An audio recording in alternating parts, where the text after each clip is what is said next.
નમસ્કાર વિદ્યાર્થી મિત્રો, આજે આપણે ધોરણ 9માં ચેપ્ટર નંબર 6 કન્ટિન્યુ કરીએ.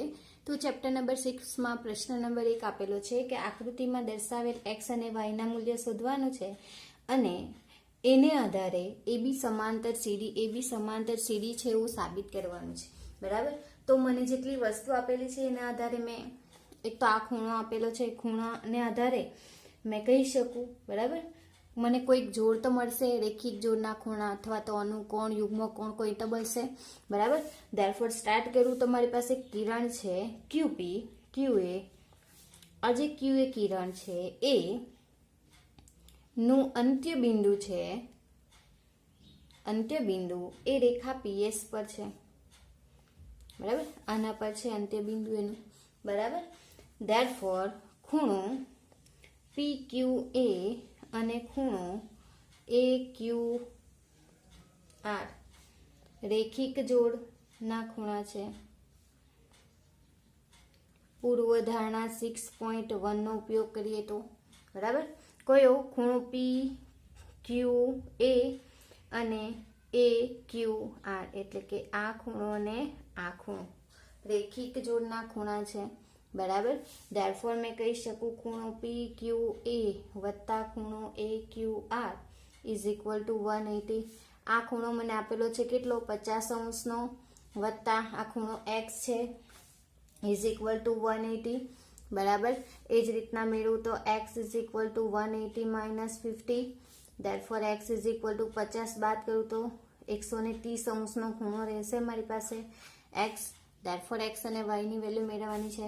x is equal two question mark, y is equal two question mark. બીજું સાબિત કરવાનું બી સમાંતર CD. આ પણ સાબિત કરવાનું છે. બરાબર. x ની વેલ્યુ તો મેળવી.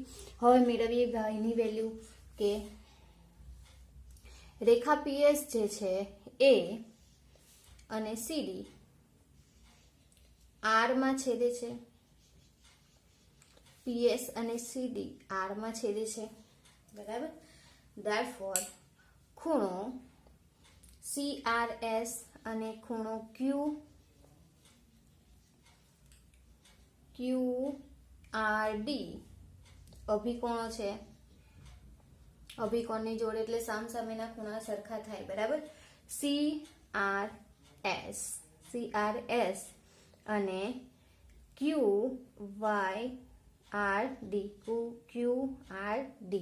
બરાબર. જો અભિકોણની જોડ હોય તો ખૂણો CRS ઇઝ ઇક્વલ ટુ ખૂણો QRD થશે અને QRD આપણો y ખૂણો છે અને આ CRS આપણને કેટલો આપેલો છે? 130°. Therefore y is equal two કેટલા મળ્યા? 130°. આ છે પરિણામ નંબર 1 અને આ છે પરિણામ નંબર 2.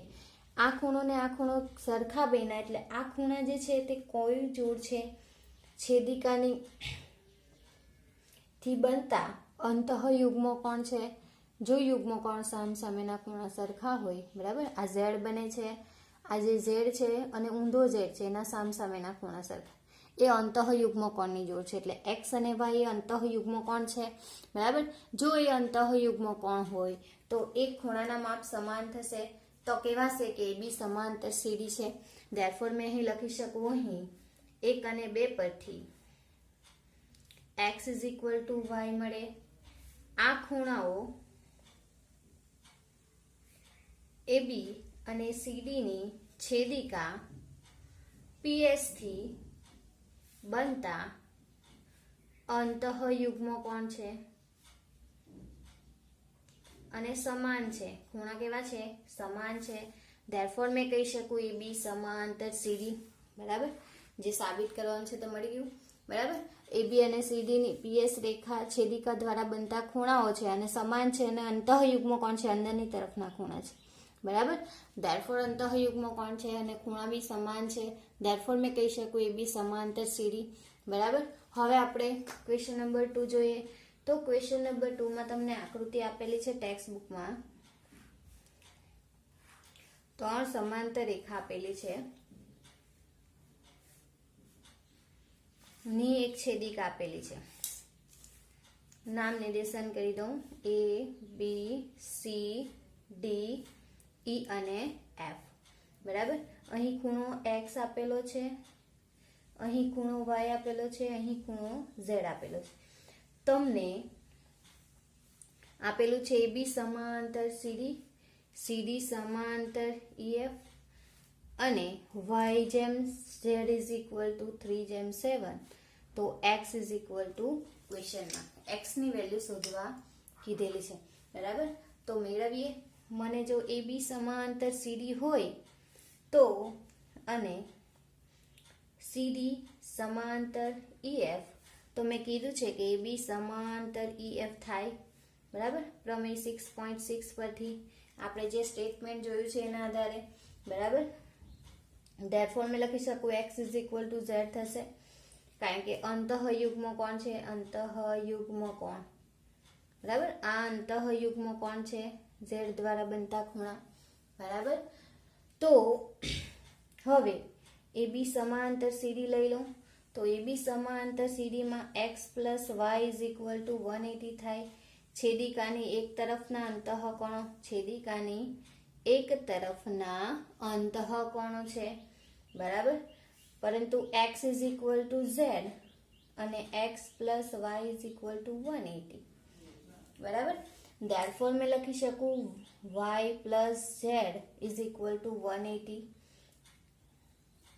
બરાબર, અને y જેમ z ઇઝ ઇક્વલ ટુ મને આપેલા છે કેટલા, 3:7.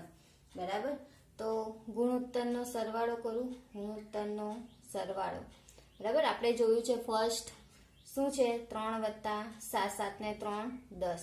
બરાબર, તો ખૂણાના માપ મેળવીએ તો કેટલા મળશે, અહીં મને z is equal two z એટલે 7 આવશે, 7 ના છેદમાં 10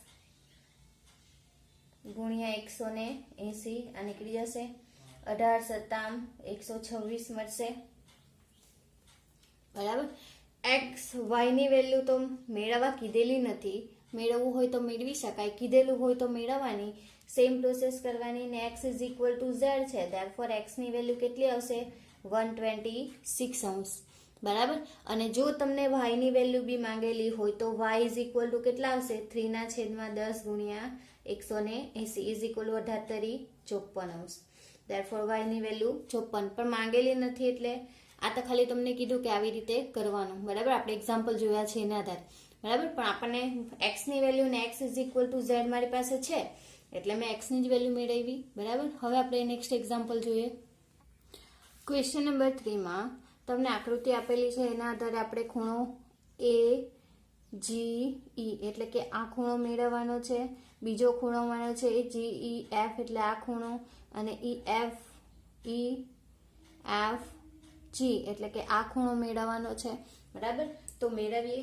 AB સમાંતર CD, AB સમાંતર CD અને GE છેદિકા છે, તો ખૂણો AGE અને ખૂણો GED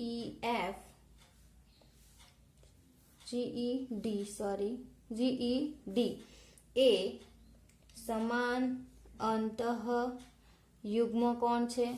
બરાબર, જો એ અંતઃયુગ્મ કોણ હોય તો ખૂણા સરખા થશે. બરાબર, કારણ કે આ ખૂણો અને આ ખૂણો એટલે z દ્વારા બનતો ખૂણો છે, આ સરખા થશે. ધેરફોર મેં કહી શકું ખૂણો GED ઇઝ ઇક્વલ ટુ ખૂણો AGE. ધેરફોર ખૂણો AGE ઇઝ ઇક્વલ ટુ મને ખૂણો આ ખૂણો આપેલો છે, કયો ખૂણો GED ઇઝ ઇક્વલ ટુ 126 અંશ બોક્સમાં, એટલે કે તમને ટેક્સ્ટ બુકમાં આપેલી જ છે રકમમાં. બરાબર, ધેરફોર આ ખૂણો 126 અંશનો છે, ધેરફોર આ પણ 126 અંશનો થશે. એક ખૂણાનું માપ મળી ગયું. બીજો ખૂણો મેળવીએ તો ક્વેશ્ચન નંબર. હવે EF લંબ CD, ધેરફોર કહી શકું ખૂણો FED ઇઝ ઇક્વલ ટુ 90 અંશનો. બરાબર, જો એ 90 અંશનો હોય તો ખૂણો GEF વત્તા ખૂણો FED, GEF અને FED ઇઝ ઇક્વલ ટુ ખૂણો GED આખો ખૂણો થશે, આસન્ન કોણનું માપ થશે. બરાબર, એક ખૂણો અને તેની છેદિકાથી બનતા ખૂણા, બે ખૂણાના માપનો સરવાળો આસન્ન કોણ, આખા ખૂણા બરાબર થશે. ધેરફોર મેં કહી શકું અહીં ખૂણો GEF વત્તા આ ખૂણો આપણો 90 અંશનો છે ઇઝ ઇક્વલ ટુ જીઈડી આપણો કેટલો છે 126 અંશનો. ધેરફોર ખૂણો GEF ઇઝ ઇક્વલ ટુ 126 અંશ માઇનસ 90 અંશ. 126 માંથી 90 બાદ કરું તો અહીં 6 રહેશે અને 12 માંથી 9 જાય તો 9 ને 1 10 ને 2 12 એટલે 3 રહેશે. ધેરફોર ખૂણો GEF આપણો કેટલો આવશે 36 અંશનો. બીજો ખૂણો મળી ગયો. હવે ત્રીજો ખૂણો મેળવીએ તો હવે ખૂણો AGE વત્તા ખૂણો FGE ઇઝ ઇક્વલ ટુ 180 અંશ. કારણ કે રેખિક જોડ છે, બરાબર, રેખિક જોડના ખૂણા છે એટલે કે ખૂણો કયો AGE અને FEG. આ ખૂણો AGE એટલે કે આ ખૂણો અને આ ખૂણો જે છે તે રેખિક જોડના ખૂણા છે, બરાબર. FEG અને જો એ રેખિક જોડના ખૂણા હોય તો આનું માપ આપણું છે 126 અંશ વત્તા ખૂણો FGE મેળવવાનો છે. ધેરફોર 180 ડાયરેક્ટ મળી જશે મને, બરાબર. ધેરફોર ખૂણો FEG ઇઝ ઇક્વલ ટુ 180 અંશ માઇનસ 126 અંશ. ધેરફોર ખૂણો FEG ઇઝ ઇક્વલ ટુ 180 માંથી 126 બાદ કરું તો અહીં 0 આવશે, અહીં આવશે 7 અને 10 માંથી 6 જાય તો 4, 7 માંથી 2 જાય તો 5, 15 અંશ. ખબર પડી એક્ઝામ્પલમાં, બરાબર. વિદ્યાર્થી મિત્રો, એક્ઝામ્પલ ટૂંકા છે, સરળ છે, થોડીક ખબર પડી જશે તો તરત એક્ઝામ્પલ ગણાશે, બરાબર. હવે આપણે નેક્સ્ટ લેક્ચરમાં જોઈશું. Thank you.